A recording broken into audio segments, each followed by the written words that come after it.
పద్యాలు సిరీస్లో 155వ పద్యం. అనువుగాని చోట బనిగొని జూదమును ఆడి యాడి ఎడి ఎడవిసొచ్చు.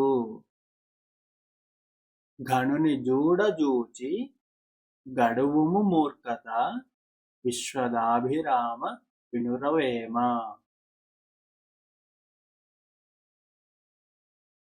మరొకసారి.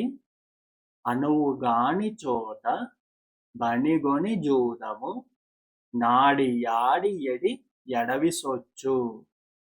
ఘనుని జూడజూచి గడువుము మూర్ఖత విశ్వదాభిరామ వినురవేమ.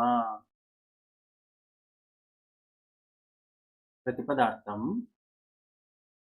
మహాభారతంలో ధర్మరాజు జూదమాడి రాజ్యాన్ని మొత్తం సంపదనంతా పోగొట్టుకొని చివరికి తన భార్యను కూడా పోగొట్టుకొని అడవుల పాలయ్యారు కదా. వాళ్ళు వనవాసం చేయాల్సి వచ్చి మహాభారతంలో పాండవులంతా వనవాసం చేయాల్సి వచ్చింది కదా. ఎందుకు? ధర్మరాజు ఆడిన జూదం వల్ల. పాచికలు ఆడారు కదా. అలాగా అనువుగాని చోట, అనుకూలం కాని చోట బనిగొని జూదము ఆడి ఆడి ఎడి అడవి సొచ్చు ఘనుని.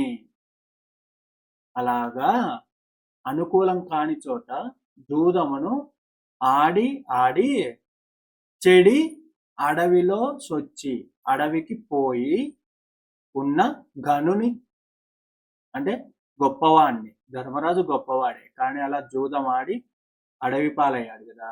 ఆ ఘనుని చూడ చూచి, అతన్ని చూసి గడువుము మూర్ఖత, అతన్ని చూసైనా తెలుసుకో.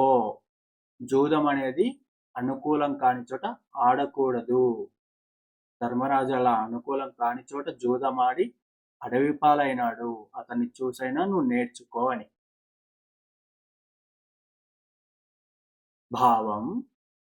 అనుకూలము కాని చోట, మనకు అచ్చి రాని చోట జూదము ఆడరాదు. అలా ఆడే ధర్మరాజు అడవి పాలైనాడు, అతనిని చూసి మనం నేర్చుకోవడం మంచిది.